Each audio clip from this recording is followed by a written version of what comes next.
உயிருள்ள வரை உஷா உண்மையிலே மறக்க முடியாத நிறைய நல்ல அனுபவங்கள்லாம் இருக்குங்க. எங்கள் அம்மா வந்து நான் மண்ணா இருந்த என்ன ஒரு சிற்பமாக்குனாரு. அந்த சிற்பத்துக்கு உயிர் கொடுத்த என் என் ஆசான், என் தகப்பன் சாமி, என் குரு. அதாவது எவ்வளோ சொன்னாலும் என் சாமிக்கு வந்து பத்தாது. ஏன்னா எங்கள் டிஆர் சார் வந்து எப்படின்னா என்னை செதுக்கினது மட்டும் இல்லை, நான் வந்து ரவி அண்ணன் சொன்ன மாதிரி நடுவில் நிறைய கோச்சிக்கிட்டு இல்லை நான் நடிக்க மாட்டேன்னு போனால் அடுத்த நாள் எங்கள் வீட்டில் வந்து இல்லை இவ திருப்பி நடிக்க வரணும்னு சொல்லிட்டு நான் தான் வேணும் அப்படின்னு சொல்லி திருப்பி வந்து ஆக்ட் பண்ண வைப்பார் என்ன.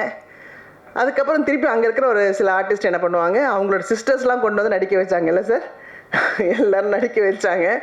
ஆனால் அப்போவும் எங்கள் சார் எனக்கு ஹீரோயின்னா நளினி மட்டும்தான், நளினி பண்ணாதான் இந்த நான் படம் பண்ணுவேன்னு சொல்லிட்டு யாருமே செய்யாத ஒரு பெரிய விஷயம் நான் இன்னைக்கு உங்கள் எல்லாரோடையும் இருக்கிறேன், பேசுகிறேன்.